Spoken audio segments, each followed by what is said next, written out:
Hi ladies, welcome to your test review podcast for Chapter 22, High Renaissance in Italy, and Chapter 23, High Renaissance in Northern Europe. I'm going to start with Chapter 22 and kind of go over the highlights with you.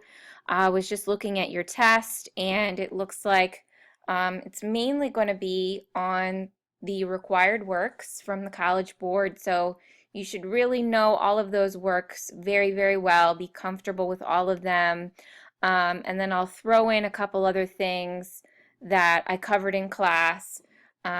So look over the discussion questions that I had you do over break, and you should be good to go. So let's get started. First of all, as I said, we're in Italy during the 16th century, and this is the High Renaissance period. So you should be familiar with common characteristics of Renaissance art and architecture. And then we also moved into Venetian painting. How is the Venetian style of painting a little different than Renaissance painting, say, in Florence or in Rome? And we also talked about the style of Mannerism. And there is one painting, one required work by the College Board that is a Mannerist painting. So how was the Mannerist style different from typical high Renaissance paintings that you'd see in Rome or in Florence? Think about all of that as we kind of go through.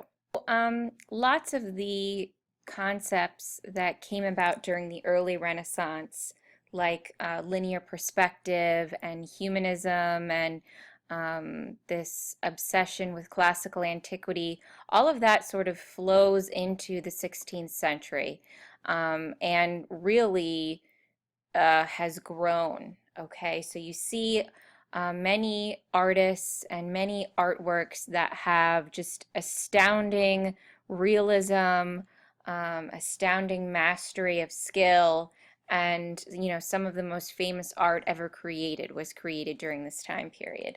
Another thing that's important to remember about the Renaissance is that patronage becomes kind of a big deal. And two important patrons to remember are Pope Julius II, who I talked about in class a little bit. He's the warrior pope. He's the guy who hired Michelangelo to begin constructing a tomb for him, and then kind of ripped him away from the tomb midway through and asked him to work on the Sistine Chapel. So that's really what he was known for. He also began the destruction and reconstruction of St. Peter's Basilica. So that's Pope Julius II. Pope Paul III is the other important pope to remember. He also continued the reconstruction of St. Peter's Basilica after Pope Julius, and also initiated the Counter-Reformation. So it's important that you understand what the Reformation is, and then what the Counter-Reformation is. Okay, so the Reformation came about due to some dissatisfaction with some of the Catholic Church practices.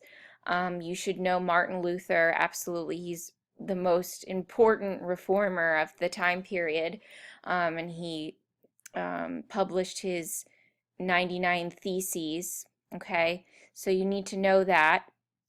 And that's when these branches, different branches of Christianity begin to form.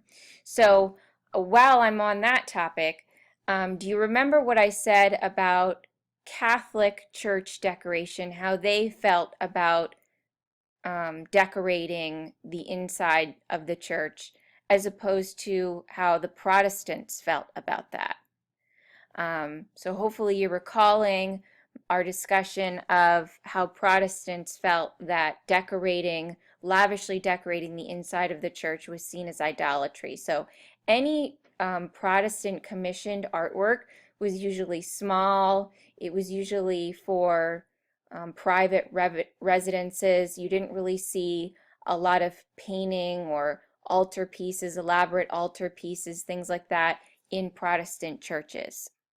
Also spent a good deal of time talking about the Sistine Chapel and the commission for Michelangelo to work on the ceiling. So you should be very familiar with this entire building, the ceiling, the fresco above the altar, the exterior of the building.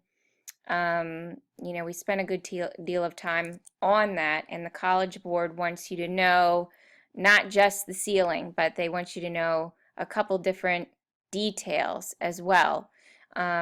They also compared it to, or the textbook rather, compared it to some of Andrea Mantegna's paintings. This was his ceiling fresco in the Camera degli Sposi, done in the 15th century. And so we think that Michelangelo may have seen that and may have been influenced by that, okay? And I think the term they use for this is trompe l'oeil, which means to fool the eye. Okay, we looked at some of the different scenes from the Sistine Chapel. So, of course, the creation of Adam, the most famous scene, lots of symbolism in there that we talked about, and of course, the flood. We talked about how that was compositionally very different from many of the other scenes, and we compared the two, the creation of Adam and the flood, and we talked about a lot of differences between those. We also looked at the Delphic Sibyl. College Board picked the Delphic Sibyl for you to know, so you should be very familiar with her. She was seen as a seer, or almost like a psychic, and if you remember me saying the different colors in her clothing were supposed to represent the four elements of fire, earth, wind, and water. I spent a good amount of time talking about the School of Athens by Raphael. And one of you chose this as a narrative painting. I don't know. I think that's kind of a stretch as far as a narrative. I don't really think it's a narrative. I think it's more of like a meeting of the minds, because it's all of these mathematicians and philosophers and scientists from the ancient world kind of meeting together and having conversation. And if you remember the video we watched, they zoomed in on this pair right here where the one guy's kind of leaning over and scribbling notes into a notebook. And so it's a very sort of, like I said, like a meeting of the minds type thing. So, and right in the center, you have Plato and Aristotle.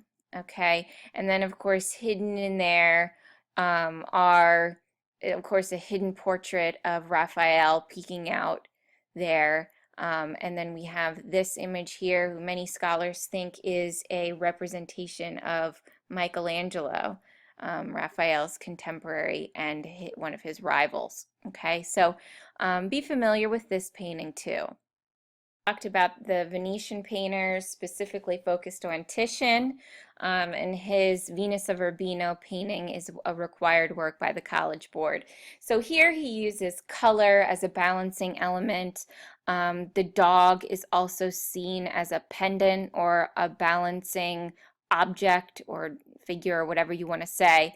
And this also became the standard for female nude painting. So that's also important to know.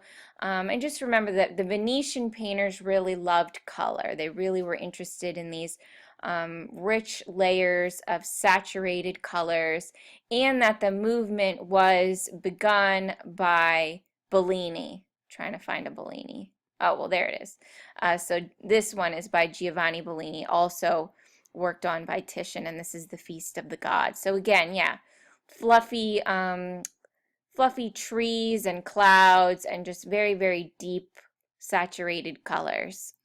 We also talked about Mannerism, which came about as sort of a break with the traditional Renaissance style. These Mannerist painters wanted to do something new, wanted to do something different. They didn't want to just copy off of Michelangelo and Leonardo and all of those guys. So be familiar with the Mannerist style and be ready to have a comparison between a Mannerist painting and some other type of painting and be able to justify why it's Mannerist. Right, moving along, I only have about 5 minutes, but I'm going to try to cover a couple more things. So we're in chapter 23, um, High Renaissance or 16th century art in Northern Europe and in Spain. So as I said, the territory previously known as Flanders, remember we were in Flanders in the 15th century, breaks up and France and the Holy Roman Empire expand. Um, and so they form, this area now is mostly the country of Germany. So most of the art that we looked at in this chapter is German, is from Germany. Okay, so review your discussion questions again, of course. So be familiar with a couple differences between Italian and Northern Renaissance art. Some of the big things are in Italy, a lot of the art was commissioned by the church, commissioned by the Pope, so it was very religious in theme. Um, Also, a lot of mixture of classical and Christian themes. That was really popular in Italian Renaissance art. In Northern Renaissance, there was much more criticism of the church in the North, so you didn't see as much of this um, Christian themed art. You see more things made for personal devotion, and a lot of subject matter expanded to the realm of still life. You see a lot of landscape paintings, a lot of genre paintings or paintings of everyday scenes. And a lot of artists were really focused on the natural world. Okay, so remember the watercolor painting of the little piece of turf by Albrecht Dürer. That's what I mean. Artists are starting to observe the world around them and paint um, things from life that otherwise would have been seen as very mundane and not worthy of being painted. This is another example of artists' interest in the natural world and in the landscape, in landscape scenes. So you see a lot of paintings like this in the north and not so much of that in Italy. So this is Hunters in the Snow by Pieter Bruegel the Elder. You guys had to watch the video about this, which I thought was pretty good.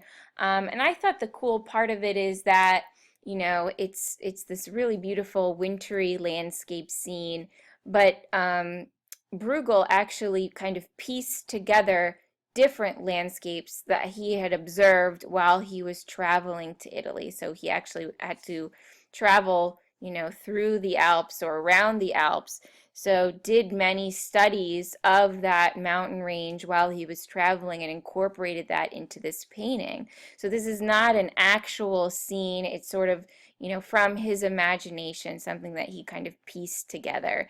And you have all kinds of recreational things going on, ice skating, um, of course, hunters going out into the woods, people kind of crouched around a fire.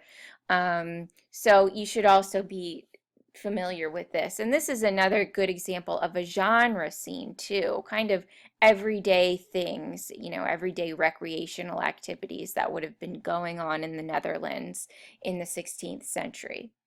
And if you have time, definitely watch the Khan Academy on Netherlandish proverbs, because that's actually my favorite painting by Pieter Bruegel. It has a lot of really funny little scenes in it. There's supposed to be, you know, like puns, people, um, you know, hitting their head on a wall, a guy trying to shear a pig. So the video does a nice job of kind of explaining what all of those proverbs are about. And I'm going to end with this El Greco painting. I love El Greco, and there's not a lot of artworks from Spain in this chapter, but El Greco is really cool because he sort of merges the Venetian style, the Mannerist style, and then the High Renaissance style and kind of merges it in to make his own style. So he actually is from Crete, one of those little islands off the coast of Greece, but then moves to Spain and trains actually under Titian. So you can see why you have that Venetian influence in there. So that wraps it up for me, girls. I'll see you on Tuesday, and good luck with your studying.